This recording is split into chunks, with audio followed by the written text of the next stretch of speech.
أعوذ بالله من الشيطان الرجيم بسم الله الرحمن الرحيم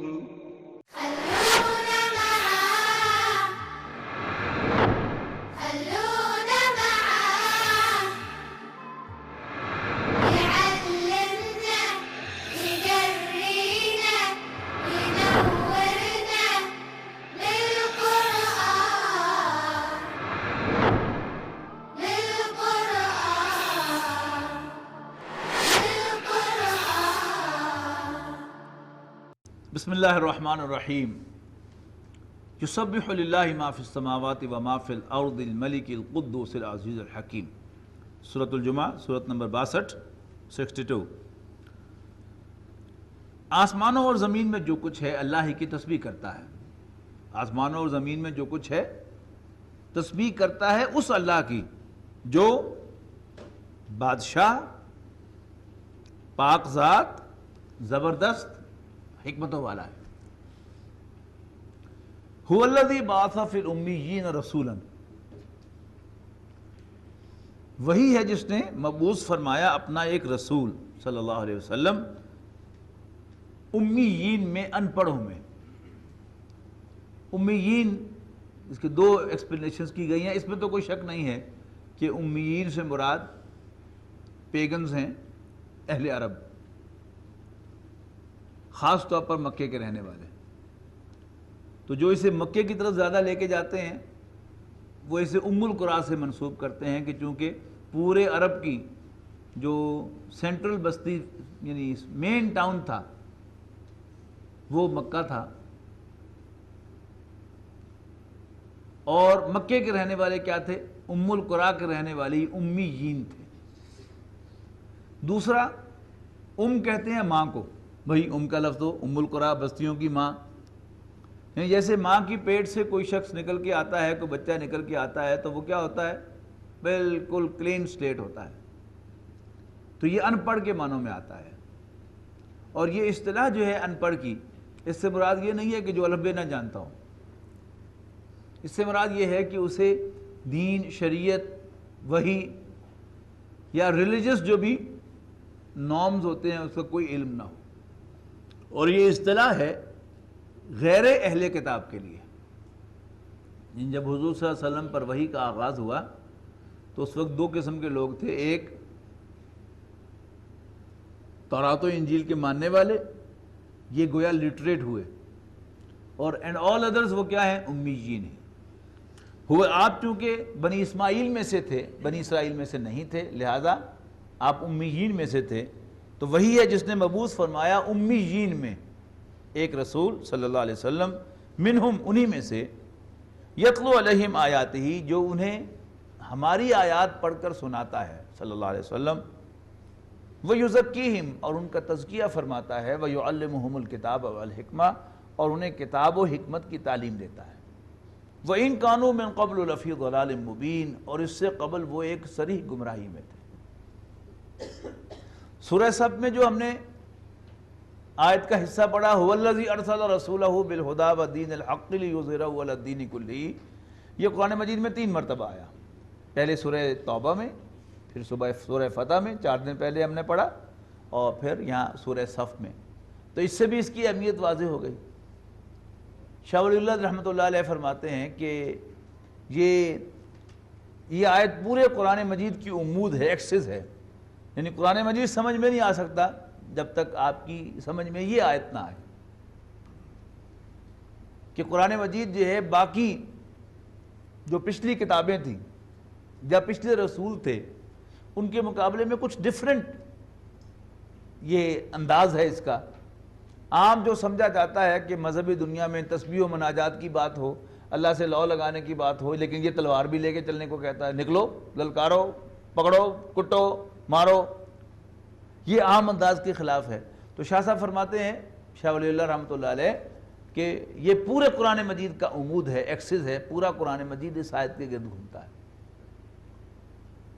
محترم ڈاکٹر سعد احمد صاحب رحمہ اللہ فرمایا کرتے تھے کہ سیرت النبی سمجھ میں نہیں آ سکتی اگر یہ آیت آپ کو سامنے نہ ہو، اس لیے کہ سیرت النبی لکھنے والے ہمارے مورخین اور سیرت نگار جو ہیں وہ بھی کنفیوز سے نظر آتے ہیں.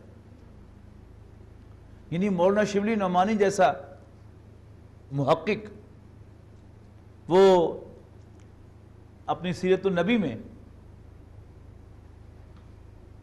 حضور صلی اللہ علیہ وسلم کی 8 مہموں کو بیان کرتا ہے کہ آپ نے غزوہ بدر سے پہلے 8 مہمیں بھیجی. یعنی ان مہموں کا ذکر کرنے کے بعد اینڈ پہ پھر یہی کہتا ہے کہ غزوہ بدر جو تھی دفاعی جنگ تھی. حالانکہ اگر آپ ان 8 مہموں کو بیک گراؤنڈ میں رکھیں تو غزوہ بدر حضور صلی اللہ علیہ وسلم کی اسٹریٹجی کا حصہ تھی. یعنی آپ نے انہیں چھیڑا تھا، اپنے وجود کا احساس دلایا تھا کہ میں زندہ ہوں اور میں تمہاری شارک جو ہے یہ کاٹ سکتا ہوں، اور انہیں دعوت دی تھی کہ آؤ اب اگر بچنا چاہتے ہو تو آؤ میدان میں. وہ آئے. پھر جو مغربی سیرت نگار ہیں وہ صاف الفاظ میں حضور صلی اللہ علیہ وسلم کے بارے میں یہ کہہ دیتے ہیں. ایچ جی ویلز کہتا ہے محمد صلی اللہ علیہ وسلم معاذ اللہ failed as a prophet but succeeded as a statesman. حضور ایک نبی کی حیثیت سے تو ناکام ہو گئے مکے میں، لیکن مدینے میں آ کر انہوں نے ایک نیا روپ دھار لیا، اور وہ کیا تھا؟ ایک مدبر و سیاستدان کا. دیر he was successful. Montgomery ward جو ہے 2 والیومز میں حضور صلی اللہ علیہ وسلم کی سیرت لکھتا ہے، محمد at Mecca, Muhammad at Medina, اور نام لیے بغیر، الفاظ میں کہے بغیر شو کرتا ہے contrast. Muhammad was different at Makkah and he was a totally different man at Medina. تو اگر یہ سمجھ میں آ جائے کہ اللہ کا رسول کون ہوتا ہے، اللہ کا بھیجا ہوا، تو اللہ تعالیٰ نے حضور صلی اللہ علیہ وسلم کو بھیجا ہی اس کام کے لیے تھا، اور اس کام میں رسول اللہ صلی اللہ علیہ وسلم کی اسٹریٹجی کا حصہ تھا کہ پہلے آپ نے آغاز کیا دعوت و تبلیغ سے. یعنی پڑھتے ہی آپ نے تلوار ہاتھ میں نہیں پکڑی. کیا کیا؟ اتر کر ہرا سے سوئے قوم آیا اور ایک نسخہ کیمیا ساتھ لایا، مس خام کو جس نے کندن بنایا، کھرا اور کھوٹا الگ کر دکھایا، عرب جس کے قدموں سے تھا جہل چھایا، پلٹتی بسے کان میں اس کی کایا، رہا ڈر نہ بیڑے کو موجے بلا کا، ادھر سے ادھر پھر گیا رخ ہوا کا. اور وہ قوم کہ جس کا نقشہ حالی نے پہلے کھینچا کہ کبھی پینے کبھی پانی پینے پلانے پہ جھگڑا، کبھی گھوڑا آگے دوڑانے پہ جھگڑا، اور اسی قوم میں چشم فلک نے یہ منظر بھی دیکھا کہ جنگ میں بلیڈنگ کی وجہ سے شدت سے پیاس لگی ایک سپاہی کو، مسلمان کو، مجاہد کو، پانی مانگا اس نے. جب مشیزہ لے کر پانی پلانے والا اس کے پاس بھاگا تو ایک اور زخمی نے پانی مانگ لیا. اس نے کہ نہیں، پہلے اسے پلاؤ. یعنی پہلے کیا ہے؟ پانی پینے پلانے پہ جھگڑا. اب کیا ہے؟ نہیں پہلے اسے پلاؤ. اس کے پاس پہنچا تو ایک اور زخمی نے پانی مانگ لیا. اس نے نہیں، پہلے اسے پلاؤ. پھر ایک اور نے مانگ لیا. اس نے کہ نہیں، اسے پلاؤ. چوتھے کے پاس پہنچا تو اس سے پہلے اس کی روح پرواز کر چکی تھی. تیسرے کی طرف بھاگا، دوسرے کی طرف بھاگا، پہلے کی طرف بھاگا، سب کی روح پرواز کر چکی تھی. یہ چینج، یہ تزکیہ، یہ ٹرانسفارمیشن، how did رسول اللہ صلی اللہ علیہ وسلم achieve that؟ یتلو علیہم آیاتی ویزکیہم، یعنی وہی اللہ جس نے مبعوث فرمایا اپنے رسول صلی اللہ علیہ وسلم کو امیین میں، یتلو علیہم آیاتہ، جو انہیں اللہ کی آیات پڑھ کر سناتا ہے. اور اللہ تعالیٰ کی آیات بھی 2 طرح کی ہیں. ایک ہے مدنی قرآن. اس مدنی قرآن میں ہم سورہ صف پڑھ رہے ہیں، اسی مدنی قرآن میں سورہ توبہ بھی پڑھ کے آئے ہیں، اسی مدنی قرآن میں سورہ محمد بھی پڑھ کے آئے ہیں صلی اللہ علیہ وسلم. وہ للکارنا فَإِذَا انْسَلَخَ الْأَشْهُرُ الْحُرُمُ فَاقْتُلُوا الْمُشْرِكِينَ حَيْثُ وَجَدتُّمُوهُمْ وَخُذُوهُمْ وَاحْصُرُوهُم وَقُعُودُوا لَهُمْ كُلَّ مَرْصَدٍ. کہ جب حرمت والے مہینے ختم ہو جائیں تو پھر جہاں بھی مشرک ملے انہیں پکڑ لو، محاصرہ کرو ان کا، قتل کرو ان کو، ہر گھاٹ میں بیٹھو ان کی. ایک ہے یہ قرآن. لیکن وہ قرآن جو مکہ مکرمہ میں نازل ہوا وہ ایمان کی سورس تھا. یہ قرآن انجیکٹ کیا رسول اللہ صلی اللہ علیہ وسلم نے مسلمانوں کے اندر، یہ گھوٹ گھوٹ کے پلایا آپ نے مسلمانوں کو، تو کیا ہوا؟ وہ پانی پینے پلانے کے جھگڑنے والے اب ایثار کرنے والے بن گئے، نہیں میں نہیں پہلے وہ، میں نہیں پہلے وہ، میں نہیں پہلے وہ۔ تو یہ تزکیہ ہوتا کیا ہے؟ زا کاف یا کا مادہ آتا ہے پاک کے لیے، پاک ہونے کے لیے، اور زکا یزکی تزکیتاً، کسی کو پیوریفائی کرنا۔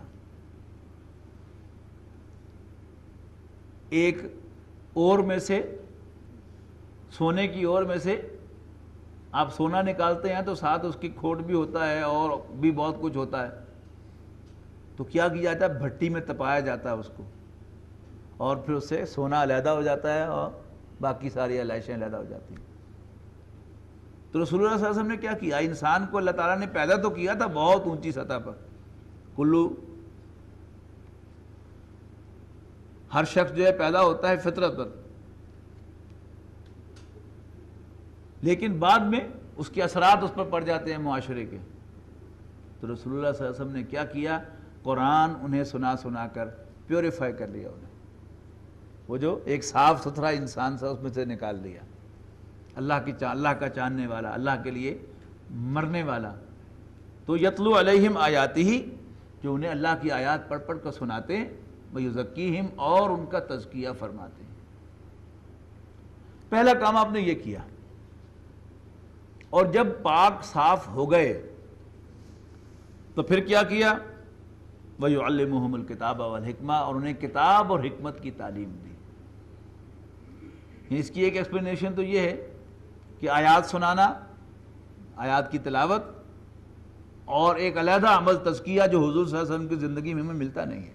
ہمارے صوفیاء کرام نے، ہمارے بزرگوں نے اس کے اپنے طریقے جو ہیں وضع کیے ہیں اپنی تجربے سے، میں ان کی نفی نہیں کر رہا، لیکن حضور صلی اللہ علیہ وسلم کی سیرت میں ہمیں کوئی ایکسٹرا میجر ملتا نہیں۔ آپ نے صرف قرآن ہی سمجھایا ہے، قرآن ہی پڑھایا ہے، قرآن ہی دلوں میں اتارا ہے، قرآن ہی کے انجیکشن لگائے ہیں، قرآن ہی گھوٹ گھوٹ کے پلایا ہے، جس سے وہ تبدیلی واقع ہو گئی۔ اتر کر ہیرا سے سوئیں قوم آیا، اور ایک نسخہ کیمیا ساتھ لایا۔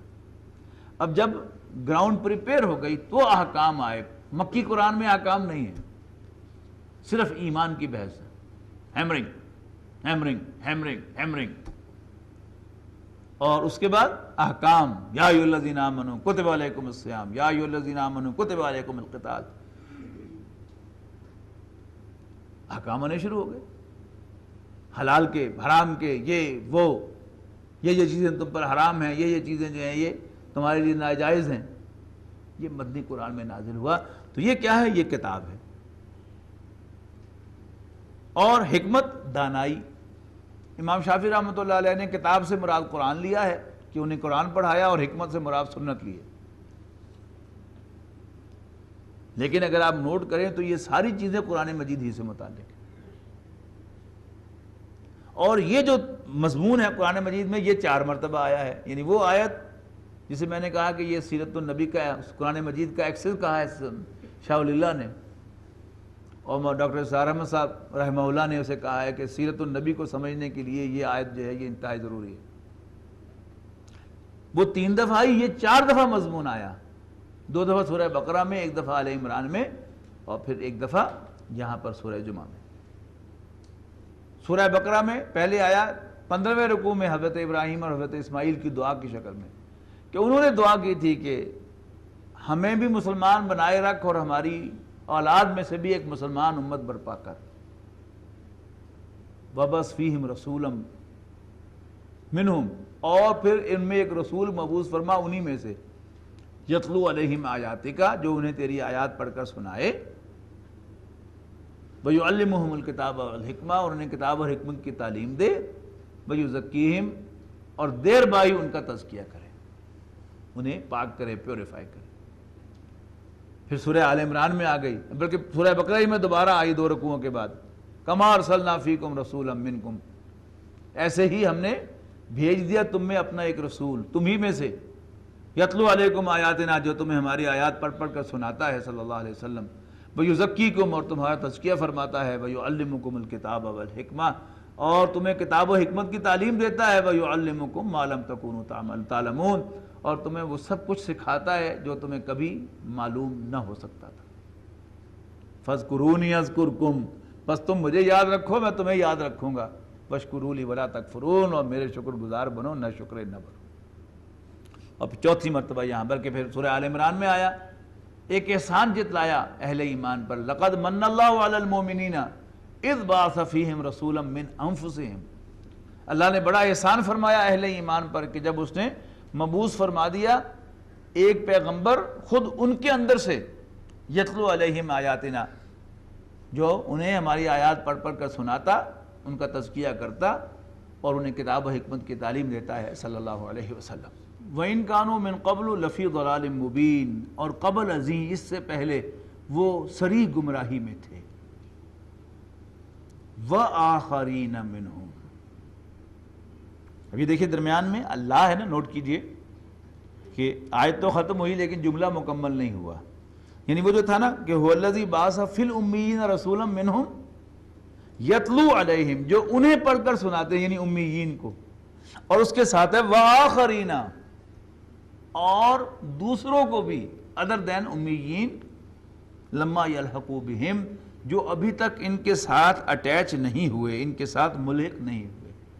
یہ ذکر ہے میرا اور آپ کا سب کا کہ درجہ بدرجہ یہ قرآن حضور صلی اللہ علیہ وسلم، صحابہ کرام، تابعین، تبع تابعین، اور کرتے کرتے یہ ہم تک پہنچا ہے۔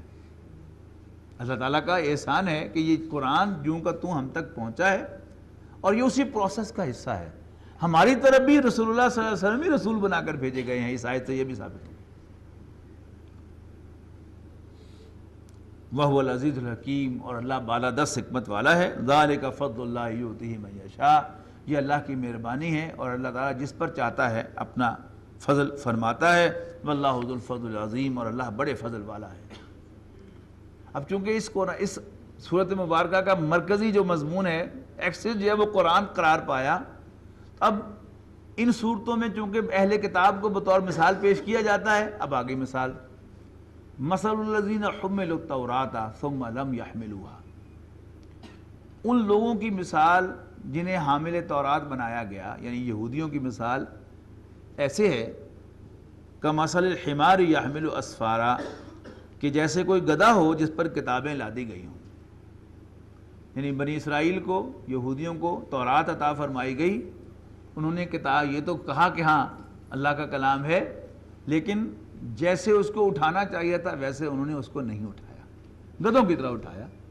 یعنی کسی کتابوں کی ٹرانسپورٹیشن کا کام اگر آپ گدھوں سے لیں گے تو گدھا تو یہ کام کر دے گا، لیکن اسے پڑھے گا تو نہیں۔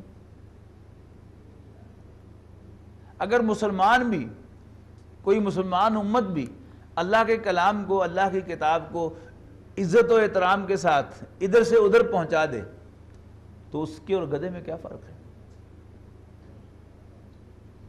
گدھا بھی راستے میں وہ کتابیں گرائے نہ، عدم و احترام کے ساتھ یہاں سے لے کر وہاں چلا جائے، اور کوئی مسلمان امت بھی بڑی احتیاط کے ساتھ قرآن کو یوں اٹھا کے یہاں سے وہاں، وہاں سے وہاں لے جائے، تو یہ تو گدھوں کی طرح اس کو بیہیو کر رہی ہے اس کے ساتھ۔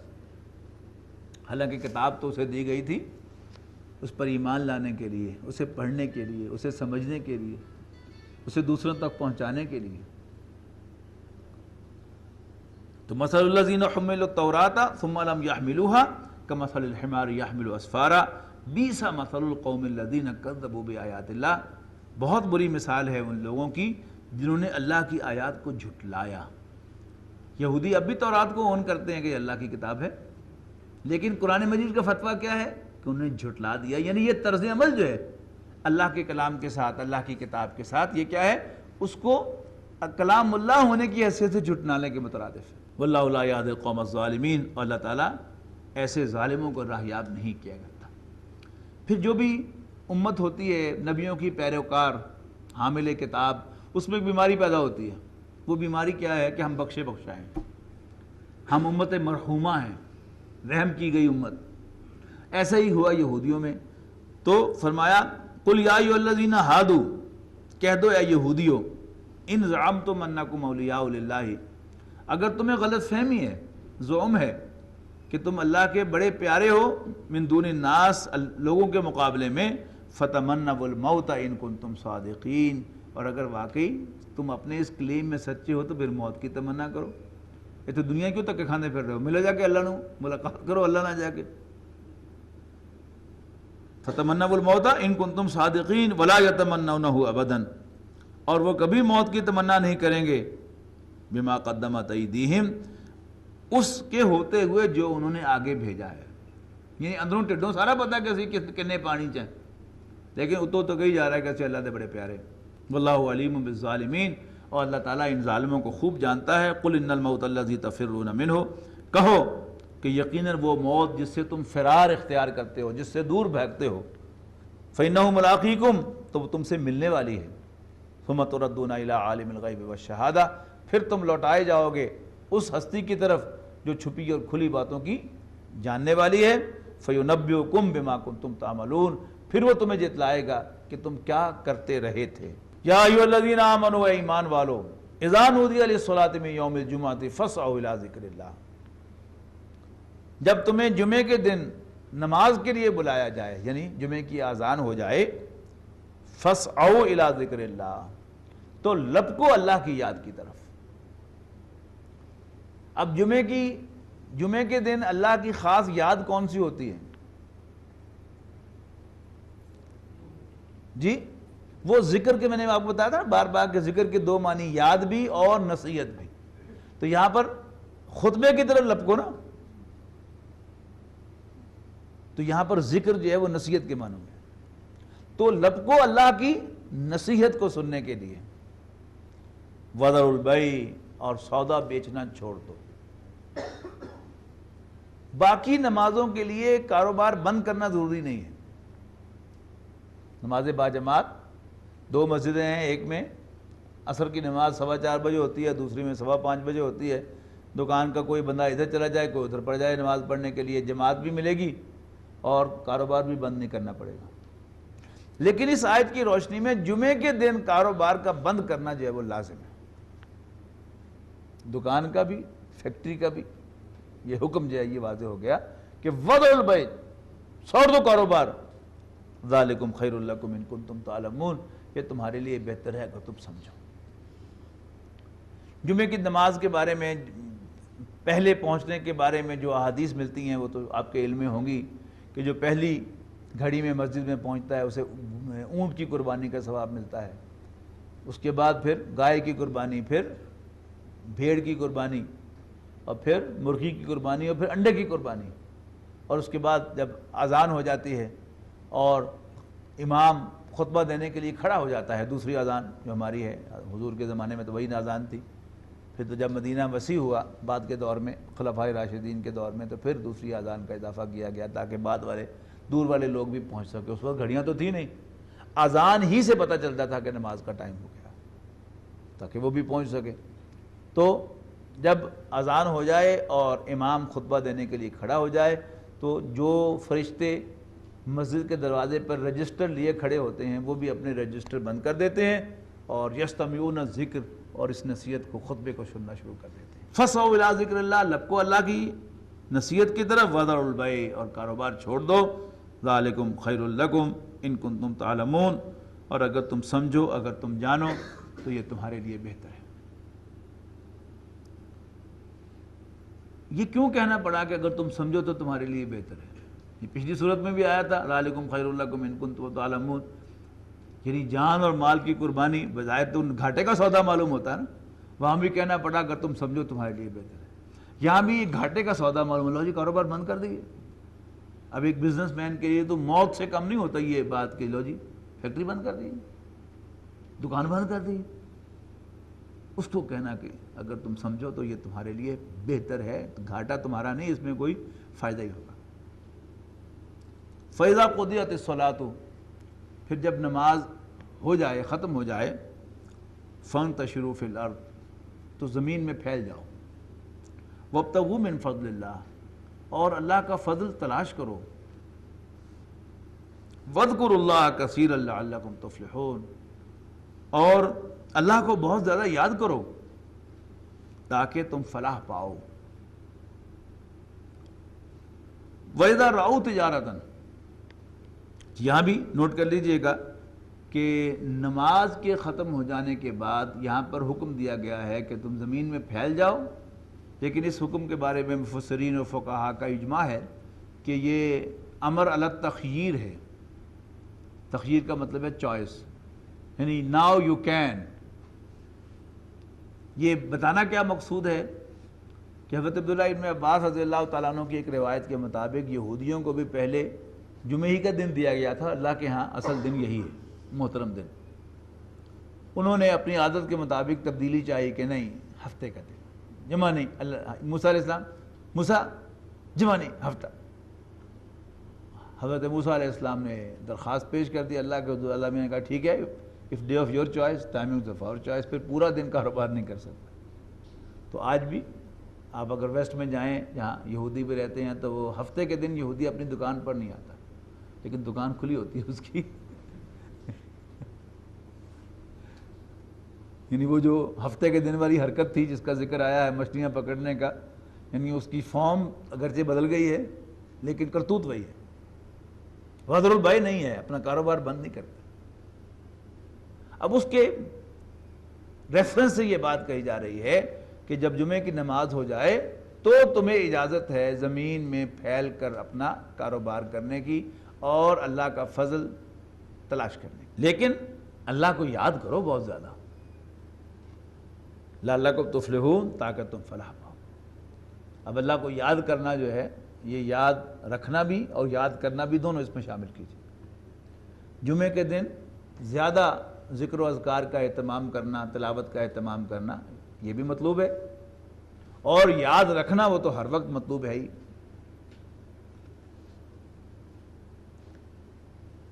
وَإِذَا رَأَوْا تِجَارَةً أَوْ لَهْوًا انفضوا إِلَيْهَا، اور اگر یہ دیکھیں کوئی تجارت یا کوئی تماشا، انفضوا إِلَيْهَا، تو اس کی طرف بھاگ نکلیں، وَتَرَكُوكَ قَائِمًا، اور آپ کو کھڑا چھوڑ دیں۔ بعض روایات سے معلوم ہوتا ہے کہ جیسے ہمارا عید کا خطبہ ہے وہ نماز کے بعد ہوتا ہے، پہلے خطبہ جمعہ بھی نماز کے بعد ہوتا تھا، لیکن جیسے عید کے بعد بتانا پڑتا ہے مسلمانوں کو کہ بھائی یہ خطبہ سننا چاہیے، بھی واجب ہے، ابھی آپ جائیں نہیں، یہ نہ سمجھے عید ختم ہو گئی۔ ایسے ہی یعنی نماز ہو جاتی ہے تو سمجھا جاتا ہے کہ بس اصل کام ہو گیا۔ تو رسول اللہ صلی اللہ علیہ وسلم نماز کے لیے خطبے پہ کھڑے ہوئے، لیکن دن تھے قحط کے، اور اونٹوں کی گھنٹیوں کی آواز آئی، لوگوں نے سمجھا کہ شاید غلہ آ گیا باہر سے، تو وہ حضور صلی اللہ علیہ وسلم کو خطبہ دیتے ہوئے چھوڑ کے چلے گئے، اور اس کاروبار کے لیے اس کی طرف اشارہ ہے کہ جب یہ کوئی کاروبار دیکھتے ہیں یا تماشا دیکھتے ہیں تو آپ کو کھڑا چھوڑ کے چلے جاتے ہیں۔ قُلْ مَا عِنْدَ اللَّهِ خَيْرٌ مِّنَ اللَّهْوِ وَمِنَ التِّجَارَةِ، ان سے کہہ دو کہ جو کچھ اللہ کے پاس ہے وہ بہتر ہے تماشے اور تجارت سے، واللہ خیر الرازقین، اور اللہ تعالیٰ بہترین عطا فرمانے والا ہے، بہترین رازق ہے۔